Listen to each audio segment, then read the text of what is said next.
मालिकेच्या आजच्या भागामध्ये आपण पाहत आहोत, आता इकडे प्राजू सगळ्यांना एकत्र करत असते आणि म्हणत असते, हे गाईज सगळेजण इकडे या आणि सगळेजण इकडे येऊन मी काय म्हणते ते एकदा ऐका. कमळी निंगीने मिळून खूपच छान अशी पार्टी इथे ऑर्गनाईज केलेली आहे आणि त्या दोघींनी मिळून एवढी सुंदर पार्टी ऑर्गनाईज केल्यामुळे आपल्याला हा आनंद घेता आला आहे.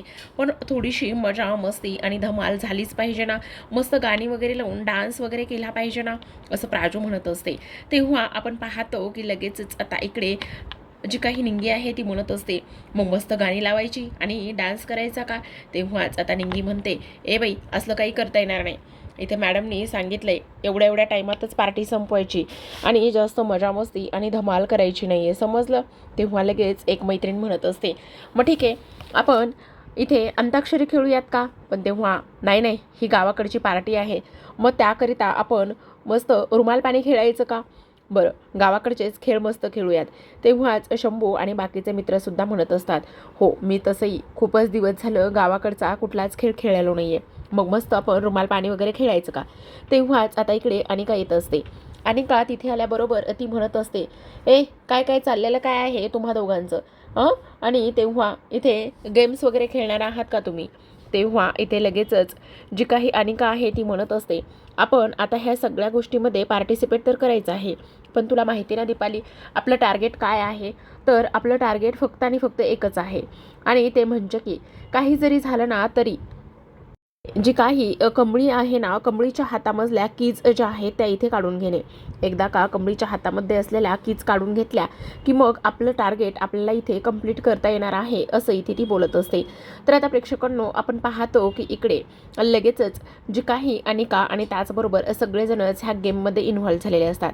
सगळ्यांनी मस्त राऊंड केलेला असतो आणि मध्ये एक सर्कल केलेलं असतं. आता त्या सर्कलमध्ये इथे सगळेजण एन्जॉय करणार असतात. आता त्या सर्कलमध्ये एक मस्त रुमाल ठेवलेला असतो आणि 2 टीम पाडलेल्या असतात. आता 2 टीम असतात, एक कमळीची आणि एक अनिकाची. आता कमळीच्या टीममध्ये जी लोक असतात ती तिकडे गेलेली असतात, तर इकडे जो काही ऋषी आहे, ऋषी मात्र आत्तापर्यंत कोणाच्याच टीममध्ये नसतो. खरं तर ऋषीला सगळेजणच म्हणत असतात, प्लीज चला ना खेळायला, चला ना खेळायला. तेव्हाच ऋषी म्हणत असतो, नाही नाही तुम्ही तुमचं कॅरी करा, इथे तुम्ही तुमचं चालू ठेवा, प्लीज मला नका त्यामध्ये इन्व्हॉल्व करू. पण इकडे ऋषीचं कोणीच काही ऐकत नसतं आणि तेव्हा लगेच सगळेजण म्हणत असतात, प्लीज ऋषी सर चला ना, प्लीज ऋषी सर चला ना. तेव्हा ऋषी आता इकडे कमळीकडे पाहतच असतो. कमळीकडे पाहत असताना कमळीला तर कळत नाही आता ऋषी कोणाच्या टीममधून येईल म्हणून. तिला थोडासा विश्वास होता की ऋषी नक्कीच तिच्या टीममध्ये येईल म्हणून, पण सरते शेवटी इथे मात्र जो ऋषी आहे तो इकडे अनिकाच्या टीमकडे वळलेला असतो. तो ऋषी इकडे अनिकाच्या टीमकडे वळल्यानंतर आता अनिकाला खूपच जास्त आनंद होत असतो. ती लगेचच उड्याच मारायला लागलेली असते आणि ती लगेच त्याला मिठी मारते आणि म्हणत असते, मला माहिती होतं तू नक्कीच ऋषी माझ्या टीमकडे येशील आणि मला आनंद झालाय. तेव्हा कमळी मात्र अगदी शॉक लागल्यासारखंच त्याच्याकडे पाहत असते. तिला तर एका क्षणाला समजलेलं नसतं की हे सगळं काय आहे, कशामुळे ह्या सगळ्या गोष्टी होत आहेत, हे तर तिला अजिबात समजलेलं नसतं. तेव्हाच प्रेक्षकांनो आपण पाहतो की इकडे सगळ्यात महत्त्वाचं म्हणजे की जो काही इकडे अनिका आहे, अनिकाची टीम इथे तयार झालेली असते. पण त्याहूनही सगळ्यात महत्त्वाची गोष्ट म्हणजे की आता जो काही चरण आहे, चरण मात्र खूपच मोठा धमाका करणार असतो आणि चरणला फक्त आणि फक्त इथे जी प्राजू आहे तिला त्रास द्यायचा असतो, म्हणूनच तो इथे उभा राहिलेला असतो. आता अनिका म्हणत असते, हे बघ आपल्याला फक्त आणि फक्त एकच टार्गेट करायचं आहे आणि ते म्हणजे की जी काही कमळी आहे ना, कमळीच्या हातामध्ये असणाऱ्या कीज आपल्याला काढून घ्यायच्या आहेत. जोपर्यंत कमळीच्या हातामध्ये असणाऱ्या कीज आपण काढून घेत नाही तोपर्यंत आपलं टार्गेट जे आहे ते इथे कंप्लीट होणार नाही, पूर्ण होणार नाही, असंच आता इकडे ती बोलत असतात. तर आता ह्या राऊंडला सुरुवात झालेली असते. आता सुरुवातीला अनिकाच्या आणि कमळीच्या टीममधून एक एक मुलगी इथे पुढे आलेली असते. एक एक मुलगी इथे पुढे आल्यानंतर आता अनिकाच्या टीममधील जी मुलगी असते तिनेच रुमाल घेऊन गेलेली असते आणि त्यामुळे हा जो काही पॉईंट आहे तो हा अनिकालाच मिळालेला असतो. आता हा पॉईंट इथे अनिकाला मिळाल्यानंतर आपण पाहतो की इकडे अनिका म्हणत असते, आता हा तर पॉईंट आम्हालाच मिळालाय. आता दुसऱ्या वेळेस ती म्हणत असते, ऋषी प्लीज तू जाशील का. तेव्हा ऋषी पुढे जातो, तर इकडे दुसऱ्या बाजूला सुद्धा इकडे कमळीच्या टीममधूनच एक मुलगा गेलेला असतो. आता ऋषी आणि त्याचबरोबर त्या मुलामध्ये मस्त काही इथे हा गेम जो आहे तो रंगलेला असतो आणि त्या दोघांमध्ये हा गेम रंगलेला असल्या कारणाने आपण इकडे पाहतो प्रेक्षकांनो की आता इकडे मात्र ऋषीनेच बाजी मारलेली असते. ऋषी पुन्हा तो रुमाल घेऊन गेलेला असतो. तेव्हाच आता इकडे निंगी म्हणत असते, म्हणत असते की हे बघ आता कमळे, मला तर असं वाटतंय की तूच काहीतरी केलं पाहिजेस, तू एकदा नक्कीच काहीतरी कर, आता तू जा आणि तू जर गेलीस ना तरच मग इथे आपल्याला एकतरी पॉईंट मिळू शकतो, असं इकडे आता ती बोलत असते. आता ह्या सगळ्या काही गोष्टी आता पाहतो की इकडे अनिका तिच्या मैत्रिणीला म्हणत असते, काही जरी झालं ना तर आपलं टार्गेट काय आहे, फक्त आणि फक्त इथे रुमाल नाही भेटला तरी चालेल, पण फक्त आणि फक्त इथे कमळीच्या हातामध्ये असणारी कीच आपल्याला पाहिजे आहे, कळलं. तेव्हा लगेच आता ह्या दोघींमध्ये हा गेम मस्त रंगलेला असतो आणि ह्या दोघींमध्ये गेम रंगत असताना आता आपण इकडे प्रेक्षकांना पाहतो की आता कमळी आणि त्या दोघीसुद्धा आलेल्या असतात. कमळी आणि त्या दोघी आल्यानंतर इकडे मात्र कमळी अगदी चतुराईने तो रुमाल उचलते खरा, पण तिच्या हातामधून एव्हाना चावीसुद्धा खाली पडलेली असते. तिच्या हातातून चावी पडली अशी लगेचच अनिकाच्या चेहऱ्यावर एक स्माईल आलेली असते, कारण तिला फक्त आणि फक्त चावीच हवी असते, बाकी तिला काहीही नको असतो. नाही हा गेम, नाही पार्टी, नाही तिला काही एन्जॉय करायचं नसतं, फक्त आणि फक्त इथे तिला चावीच हवी असते आणि म्हणूनच ती ह्या गेममध्ये तिने पार्टिसिपेट केलेलं असतं. आता लगेचच कमळीच्या हातामध्ये रुमाल असतो, ती तिथून निघून जाते, पण प्रेक्षकांनो सगळ्यात महत्त्वाची गोष्ट म्हणजे की इथे लगेच अनिका पुढे जाते. अनिका पुढे गेल्याबरोबर आता लगेच ती त्या चावीवरती पाय ठेवते आणि म्हणत असते किती डास आहे तिथे, असं म्हटल्यानंतर आता लगेच आपण पाहतो की इकडे बाजूला जी काही काही अनिका आहे तिने ती चावी घेतलेली असते आणि तिचा जो काही प्लॅन आहे तो मात्र इथे आता हा यशस्वीरित्या पार पडलेला असतो. तर आता प्रेक्षकांनो सगळ्यात महत्त्वाची गोष्ट म्हणजे आपण पाहत आहोत की आता इकडे अनिकाने ती चावी घेतलेली असते आणि तिला तिचं तेच करायचं असतं. आता हा गेम मस्त रंगतदार होत असतो, बाकीचे पार्टिसिपेट जे काही केलेले लोक असतात ते सुद्धा मस्त एन्जॉय करत असतात, पण आता इकडे अनिका म्हणत असते आता कमळी बस, तुझा दी एंड होणारच आहे. तेव्हा इकडे आता हा गेम संपलेला असतो. आता ऋषी इकडे प्राजूला आवाज देत असतो, तो म्हणत असतो प्राजू प्राजू. तेव्हा प्राजू तिथे येते आणि म्हणते हा दादा बोल ना. तेव्हाच तो म्हणत असतो प्राजू आता खूप वेळ झाला आपण इथे थांबलेलो आहोत, प्लीज 8चा टाईम दिला होता आईने, त्यामुळे आपल्याला आता घरी जावं लागेल, असंच इकडे तो बोलत असतो. तेव्हा आपण पाहतो की आता प्राजू म्हणत असते प्लीज दादा नको ना, प्लीज दादा नको ना. तेव्हा लगेचच आता इकडे तो म्हणतो हे बघ प्राजू अजिबात हट्ट करायचा नाही, मग मी आईला काय सांगणार आहे. तेव्हा ती म्हणते हे बघ मला अशी पार्टी वगैरे असं काहीच एन्जॉय करायला मिळत नाही, प्लीज तू आईला कन्व्हिन्स कर ना, हवं तर तू पुढे जा, मी येते नंतर. तेव्हा तो म्हणत असतो पण नीटा व्यवस्थित, नाहीतर उगाच तुझ्या वाटचा वरडा मी खाणार नाही, समजलं. तेव्हाच प्राजू म्हणते दादा तू नको काळजी करूस, मला थोडंसं एन्जॉय करू दे ना, अशा पार्टीला वगैरे कुठेच जायला जमत नाही ना, प्लीज दादा. तेव्हा लगेच आता ऋषी म्हणत असतो बरं ठीक आहे, काळजी घे आणि लवकर ये, असं म्हणून आता ऋषी तिथून निघून जात असतो. पण इकडे प्राजू मात्र म्हणत असते पण दादा मला एक गोष्ट सांग, खरं तर तुला सुद्धा इथे थांबायचं आहे, तुझं मन एक सांगत आहे आणि तुझे डोळे एक बोलत आहेत, बरोबर खरं की नाही. असं इथे बोलल्यानंतर तो म्हणत असतो हे बघ नाही त्या गोष्टींचा वितर्क लावून बसू नकोस, पटकन लवकर आवरून ये. आता आपण पाहतो की इकडे प्राजू सगळ्यांसाठी मस्त सरबत घेण्यासाठी गेलेली असते आणि तेवढ्यातच तिथे आता चरण असतो. चरणने मुद्दाम त्या सरबताच्या ग्लासात इथे एक गुंगीचं औषध मिक्स केलेलं असतं आणि तो प्राजू येण्याचीच वाट पाहत असतो. आता जेव्हाच प्राजू येते तेव्हा तो मुद्दाम बोलून तिच्या अंगावर फेकतो आणि तेव्हा प्राजू म्हणत असते काय चाललंय तुझं. तेव्हा तो म्हणत असतो सॉरी काय गं प्राजू अजून रागवलीस का माझ्यावर, प्लीज मला माफ कर ना, प्लीज मी काय म्हणतो एकदा ऐकून तरी घे ना. तेव्हा इकडे तुला मी इथे असल्याचा आनंद झाला नाहीये का. तेव्हाच प्राजू म्हणत असते तू आणि इथे असल्यावर आनंद असेल का, असं तुला कसं वाटू शकतं. तेव्हा लगेचच तो तिला हात लावणार असतो आणि म्हणत असतो हे बघ मला माफ कर ना, जी काही गोष्ट झाली त्याबद्दल मी तुझी माफी मागत आहे प्लीज. तेवढ्यातच तिथे आता अनिका आणि तिच्या मैत्रिणी येतात. तिथे आल्याबरोबर चरणचा हात बाजूला करते आणि म्हणत असते काय चाललंय चरण, तुझी हिंमत कशी झाली, तुला मी सांगितलं होतं ना. असं म्हणून तो म्हणत असतो अगं मी काही नाही, तिच्यासोबत मैत्री करण्याचा प्रयत्न करत होतो आणि तिला म्हणत होतो की प्लीज तू मला माफ कर म्हणून. आणि तेव्हा लगेच चरण म्हणत असतो हे बघ ना मी तिच्याकरिता सरबतसुद्धा बनवले, प्लीज प्राजू हे सरबत तू पी ना. आता असं म्हटल्यानंतर लगेचच आता प्राजूच्या हातामध्ये तो सरबताचा ग्लास देतो आणि प्राजू आता कसलाच विचार न करता त्याच्यावर विश्वास ठेवते आणि तो जो काही सरबताचा ग्लास आहे तो गटगटच पिऊन घेते आणि तिथून निघून जाते. इकडे आता अनिका म्हणत असते चरण तुझं खूप जास्त होतंय, मी तुला अगोदरच सांगितलंय त्या मुलीच्या नादाला लागू नकोस आणि तिच्या आसपास सुद्धा फिरू नकोस, कळलं तुला. आणि तेव्हा इकडे ती कोण आहे काय आहे ह्या गोष्टी तुला माहिती नाही आहेत का. तेव्हाच चरण म्हणत असतो अगं काही नाही आहे तसं, मी फक्त आणि फक्त तिची माफीच मागत होतो, बाकी काहीही नाही आहे. आणि तेव्हा आपण पाहतो की इकडे आता अनिका निघून गेलेली असते. तर आता चरण म्हणत असतो आता खरी मजा येणार आहे, समजलं, आता बघ कशी मजा येते. तर आता आपण पाहतो की इकडे जी काही आपली प्राजू आहे ती बाहेर पडते, पण तिला मात्र खूप जास्त थोड्या वेळाने त्रास होणार असतो. तर आता जी काही अनिका आहे, अनिका आणि तिची जी काही मैत्रीण आहे त्या दोघीसुद्धा आता ते कमळीच्या खोलीमध्ये जाऊन पोहोचतात आणि कमळीच्या खोलीमध्ये जाऊन पोहोचल्यानंतर आपण पाहतो की इकडे आता अनिका तिला म्हणत असते, काय चाललेलं आहे हे तुझं, तुला मी काय सांगितलंय आणि काय नाही.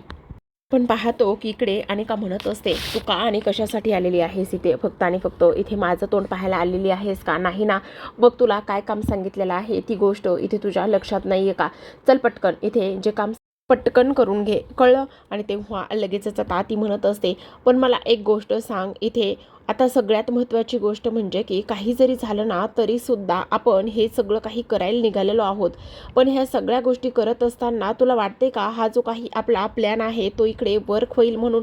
आणि तेव्हा म्हणत असते, तुला काय करायचं आहे, तुला जे काही सांगितलेलं आहे ना ते फक्त तू तेच करायचं आहे, समजलं. नाही ते उद्योग आणि नाही त्या गोष्टी इथे तुला अजिबात करायच्या नाही आहेत, असं सुद्धा इकडे आता ती बोलत असते.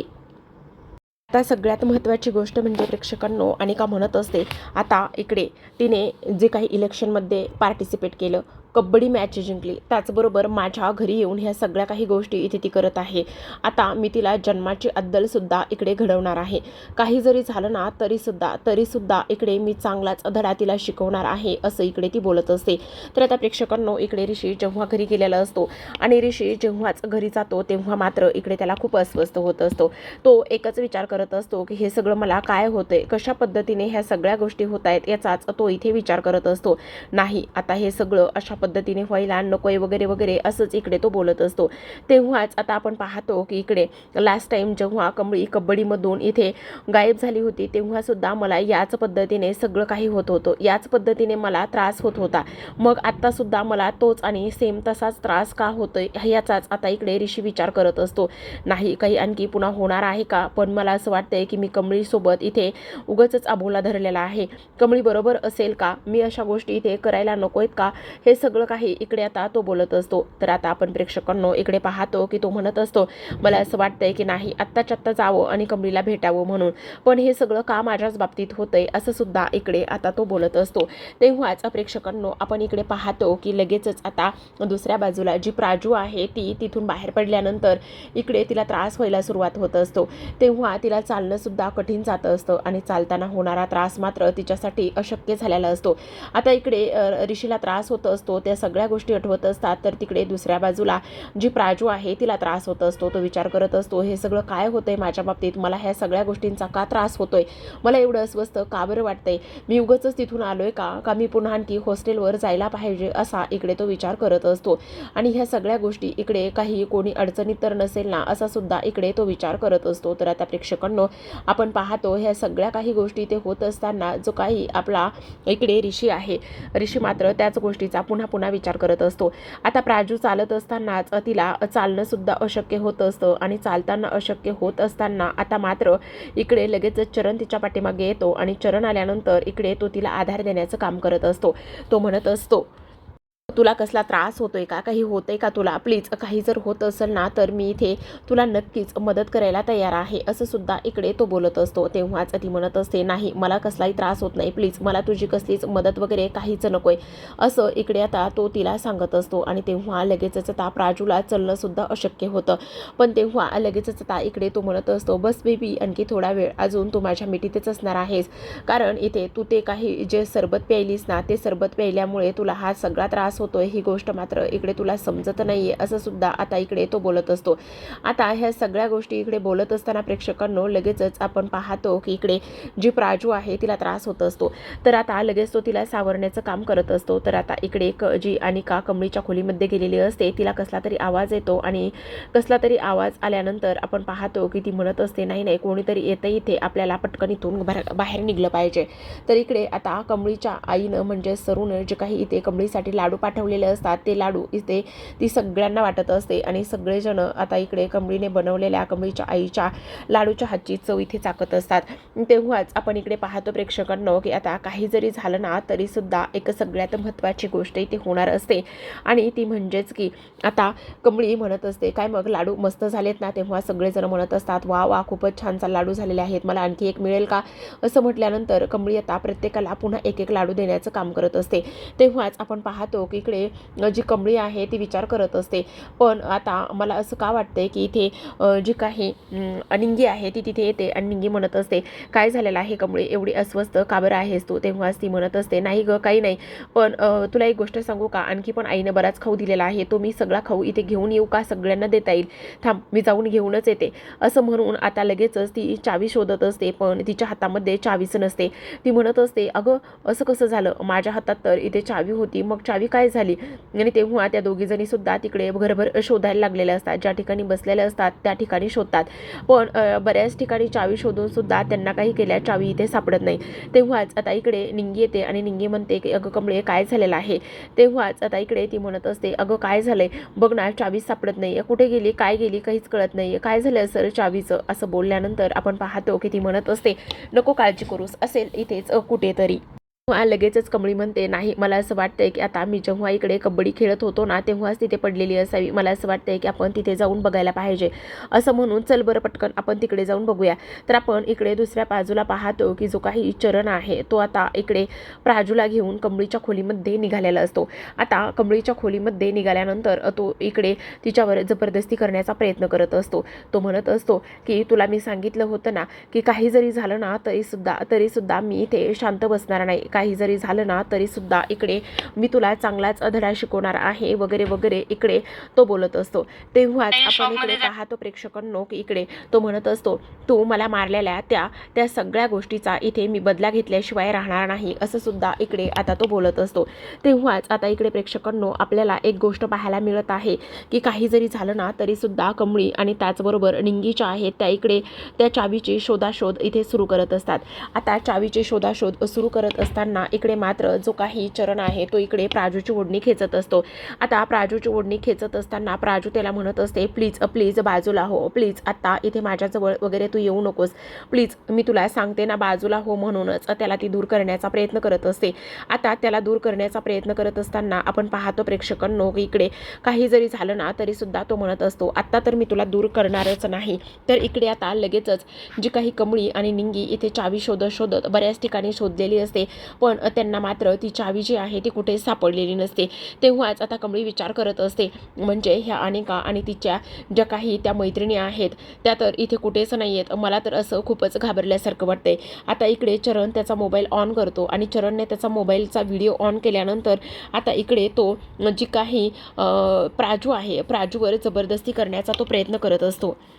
आपण पाहतो की इकडे लगेचच कमळी म्हणत असते, आता इकडे त्या अनिका आणि तिच्या त्या मैत्रिणीसुद्धा इथे नाही आहेत, म्हणून मला असं वाटतंय की नक्कीच आता काहीतरी प्रॉब्लेम झाला असेल.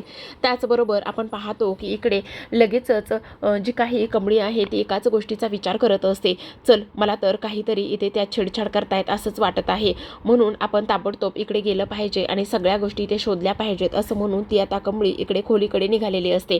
तर इकडे मात्र चरणने तो व्हिडिओ इथे प्ले केलेला असतो आणि तो अनिकासोबत जबरदस्ती करण्याचा प्रयत्न करत असतो आणि व्हिडिओ हा कॅमेऱ्यामध्ये कैद होतच असतो प्रेक्षकांनो. तर इकडे प्राजू त्याला दूर ढकलण्याचा खूप प्रयत्न करत असते, पण चरण मात्र तिच्या अंगसटीला जाण्याचा प्रयत्नच करत असतो.